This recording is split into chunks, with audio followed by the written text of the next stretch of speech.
Halo, Shalom. Selamat datang di channel The Quiz Alkitab. Kali ini ada 15 pertanyaan tentang isi Alkitab di dalamnya. Penasaran apakah kamu bisa menjawab semuanya dengan benar? Namun sebelum memulainya, bagi yang belum, boleh ya bantu subscribe, share, dan like-nya. Supaya banyak orang lain juga bisa belajar tentang Alkitab dengan cara yang menyenangkan.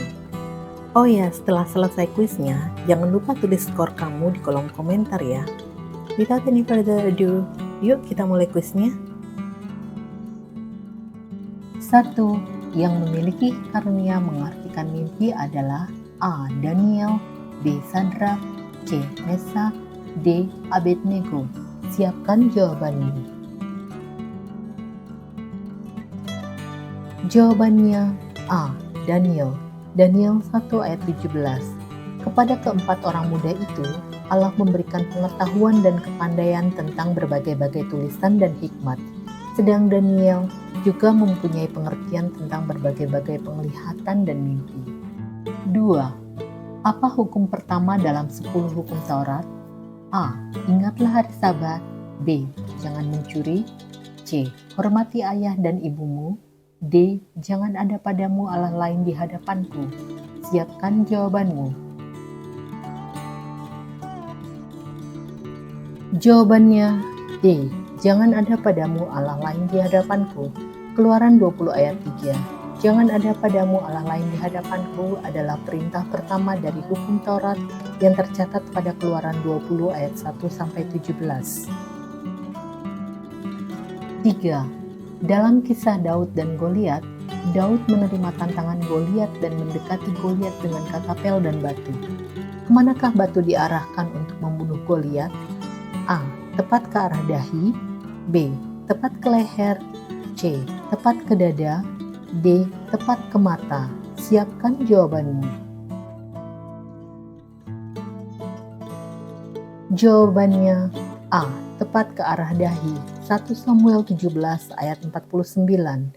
Lalu Daud memasukkan tangannya dalam kantungnya, diambilnya sebuah batu dari dalamnya, diumbannya. Maka kenalah dahi orang Filistin itu, sehingga batu itu terbenam ke dalam dahinya, dan terjerumuslah ia dengan mukanya ke tanah. 4. Setelah banjir besar itu, Nuh menjadi seorang A. Pemburu, B. Petani, C. Pemazmur, D. Gembala. Siapkan jawabanmu. Jawabannya B. Petani. Kejadian 9 ayat 20. Nuh menjadi petani. Dialah yang mula-mula membuat kebun anggur. 5. Anak sulung Raja Daud adalah A. Salomo, B. Adonia, C. Absalom, D. Amnon. Siapkan jawabanmu. Jawabannya D. Amnon. 2 Samuel 3 ayat 2. Di Hebron lahirlah bagi Daud anak-anak lelaki. Anak sulungnya ialah Amnon dari Ahinoam perempuan Yisrael. 6. Penyebab Tuhan menurunkan air bah adalah kecuali A. Bumi telah penuh dengan kekerasan. B. Bumi sungguh rusak benar. C. Manusia mengolok-olok Nuh. D. Manusia menjalankan hidup yang rusak. Siapkan jawabanmu. Jawabannya C. Manusia mengolok-olok Nuh. Kejadian 6 ayat 11-13. Dari ayat-ayat tersebut di atas kita mengetahui mengapa Tuhan memutuskan untuk mendatangkan banjir besar. Memang manusia mengolok-olok Nuh pada saat ia membuat bahtera, tetapi itu bukanlah alasan Tuhan atas banjir besar yang terjadi tersebut. 7. Siapakah nabi yang dipelihara Tuhan melalui burung gagak pada masa Ahab dan Isabel? A. Mika, B. Obadya, C. Elia, D. Elisa. Siapkan jawabanmu.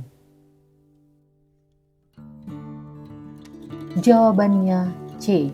Elia. 1 Raja-Raja 17 ayat 4. Engkau dapat minum dari sungai itu, dan burung-burung gagak telah kuperintahkan untuk memberi makan engkau di sana.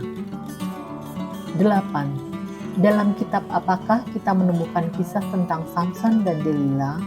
A. 2 Raja-Raja, B. Hakim-Hakim, C.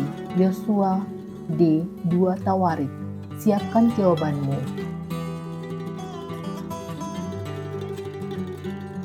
Jawabannya B. Hakim-Hakim. Hakim-Hakim pasal 16. Dalam kitab Hakim-Hakim pasal 16 inilah kita bisa menemukan kisah Samson dan Delila.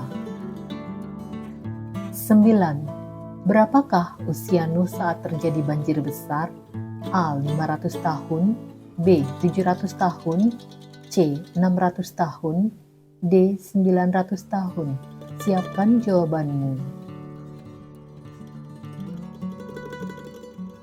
Jawabannya C. 600 tahun.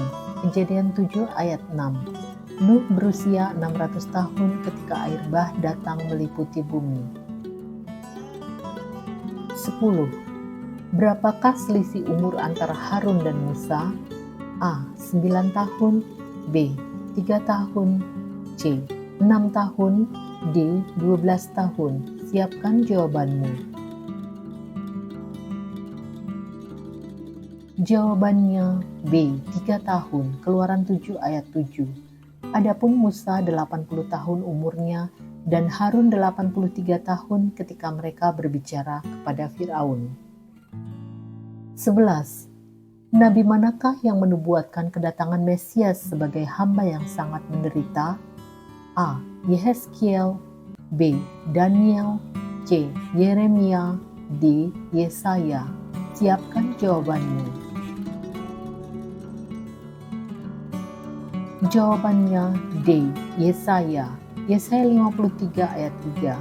Ia dihina dan dihindari orang, seorang yang penuh kesengsaraan dan yang biasa menderita kesakitan. Ia sangat dihina sehingga orang menutup mukanya terhadap dia, dan bagi kita pun dia tidak masuk hitungan. 12. Di kitab Wahyu, 4 penunggang kuda digambarkan sebagai A. Kasih, harapan, iman, damai, B. Penakluk, perang, kelaparan, kematian, C. Kebenaran, keadilan, kebaikan, belas kasih, D. Tidak disebutkan secara spesifik. Siapkan jawabanmu. Jawabannya B. Penakluk, perang, kelaparan, kematian.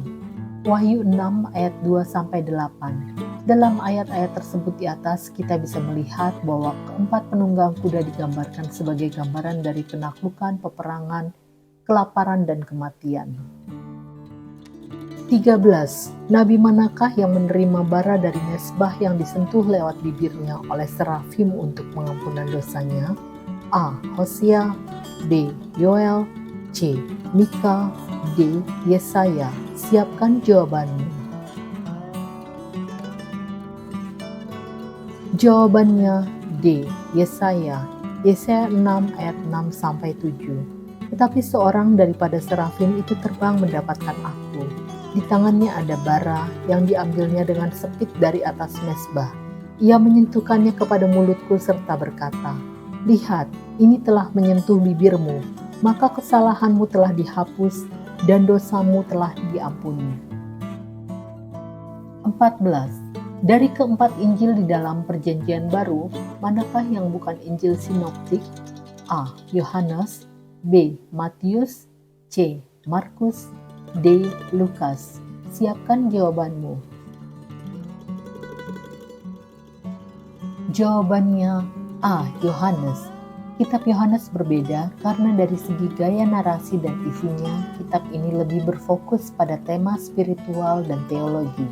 Hal ini berbeda dengan Injil sinoptik, Matius, Markus, Lukas, yang lebih berfokus pada kronologi kehidupan Yesus dan pengajarannya. 15. Siapakah penulis surat terbanyak dalam Perjanjian Baru?